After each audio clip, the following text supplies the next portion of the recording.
தமிழ் சினிமாவின் super star என்ற பஞ்சாயத்து இந்த வருடம் பரபரப்பாகவே சென்று கொண்டிருந்தது.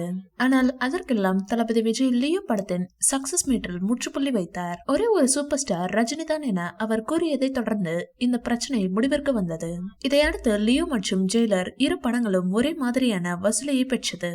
எனவே அடுத்த வருடம் முதலிடத்தை பெறுவது யார், ரஜினியா விஜயை என ரசிகர்கள் ஆவலாக பேசி வருகின்றனர். தளபதி விஜய் தற்போது வெங்கட் பிரபுவின் தளபதி 68 படத்தில் நடித்து வருகிறார். இப்படம் அடுத்த ஆண்டு ஜூன் மாதம் வெளியாகும் என எதிர்பார்க்கப்படுகிறது.